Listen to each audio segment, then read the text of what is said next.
मुख्यमंत्री देवेंद्र फडणवीसजी यांच्या अध्यक्षतेखाली झालेल्या बैठकीमध्ये महसूल खात्यामार्फत एक महत्त्वाचा निर्णय आज झाला। अमरावती महानगरपालिकेला क्रीडा संकुल उभारण्याकरता नवसारीमधील सर्वे नंबर 29 ची 16,708 स्क्वेअर मीटर चौरस मीटर जागा ही विनाशुल्क, तसे 14 कोटी महानगरपालिकांना घ्यायचे होते, पण ते आज माफ करून विनाशुल्क जागा क्रीडा संकुलाकरता अमरावती महानगरपालिकेला देण्यात आली आहे।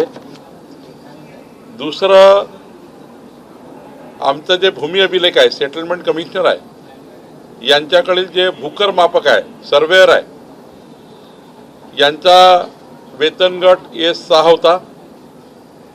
पुढच्या 3 वर्षामध्ये S6 ही कॅटेगरी बंद होऊन S8 मध्ये या सर्व भूकर मापकांना आम्ही या ठिकाणी आणणार आहोत। आणि त्यामुळं 2003 पासून भूकर मापकाची सर्वेअरची जी मागणी होती, आम्हाला S8 द्या, ती आता पूर्ण झालेली आहे। फक्त याला टप्प्याटप्प्याने त्या ठिकाणी करून पुढच्या 1 ते 1.5 वर्षामध्ये S8 कॅटेगरी संपेल आणि S6 कॅटेगरी संपेल, ती बंद होईल, ती मृत होईल आणि S8 ही कॅटेगरी राहील। हे 2 महत्त्वाचे निर्णय आज झाले आहे। सर, दुसरा एक प्रश्न असा आहे की ताराराणी ह्या जैन होत्या असं बोललो या विषयावर। ऑपरेशन टायगरची चर्चा सुरू होती, मात्र भाजप दिल्लीकडनं ऑपरेशन टायगर थांबवण्याचे निर्देश शिंदे साहेब आहे, त्यांना विचारून शिंदे साहेबांनी बोलले, शिंदे साहेबांना विचारा। देखिए, आज अमरावती में महानगर पालिका ने स्पोर्ट कॉम्प्लेक्स के लिए जगह मांगी थी, हमारे महसूल खाते को, डिपार्टमेंट को, राजस्व विभाग को। आज माननीय देवेंद्र फडणवीस जी की अध्यक्षता में हुई बैठक में अमरावती में स्पोर्ट कॉम्प्लेक्स के लिए सर्वे नंबर 29 की 16,708 स्क्वायर मीटर जगह एक भी पैसा न लेते हुए मुफ्त विनाशुल्क अमरावती महानगर पालिका को स्पोर्ट कॉम्प्लेक्स के लिए दी गई। दूसरा, हमारे विभाग में एक सर्वेयर होता है, हमारे सेटलमेंट कमिश्नर के पास, जो मोजनी करते हैं, दिन भर सर्वे करते हैं मालमत्ता की, ज़मीन की, घरों की। वो सर्वेयर 2003 से S6 कैटेगरी में है। वो क्लर्क के नीचे भी कैटेगरी होती है, तो उनका काम बहुत बड़ा हुआ है, डिजिटल आ गया है, अभी सारा नए नए तंत्रज्ञान आया हुआ है, इसलिए S6 की कैटेगरी S8 कर दी गई। तो उनका पदोन्नति होगा, प्रमोशंस हो गया और S6 कैटेगरी खत्म हो जाएगी, S8 कैटेगरी दी जाएगी। ये 2003 से निर्णय नहीं हो रहा था, वो निर्णय आज हुआ है।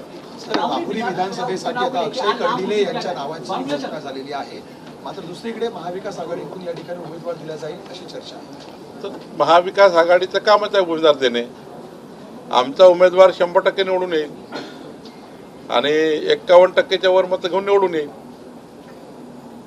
आणि त्यामुळं ती जागा ही आमच्या कर्डिलेजी जे त्या ठिकाणी आमच्यातून निघून गेले आणि त्यामुळं मला असं वाटतं जागा आम्ही जिंकू। महाविकास आघाडीचा निर्णय त्यांनी घ्यायचा। राष्ट्रवादीच्या विलीनीकरणासंदर्भात अजित पवार माझ्याशी बोलले होते असं पहिल्यांदा सुनील तटकरेंनी म्हटलेलं आहे, कसं वाटतं? नाही, त्यांचं काय बोलणं झालं त्यांना माहिती, त्याबद्दल मी काही त्याच्यामध्ये नव्हतो, त्यामुळं त्यांना माहिती आहे।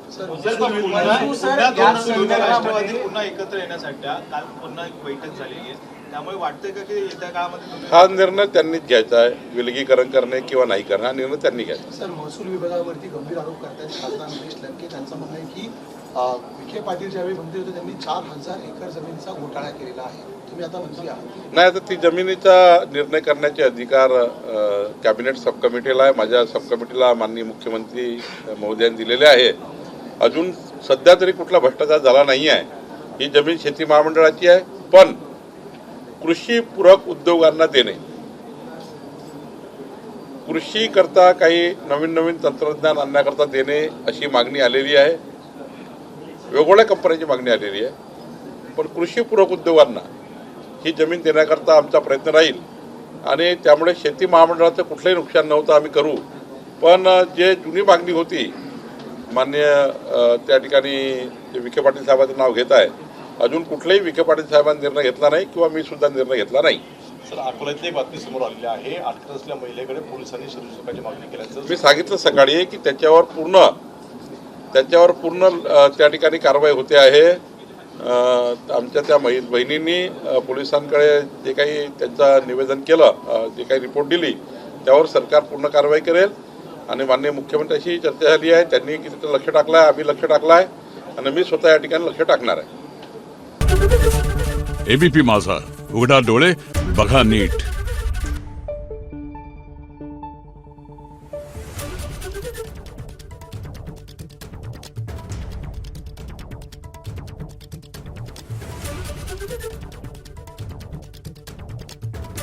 Thank you.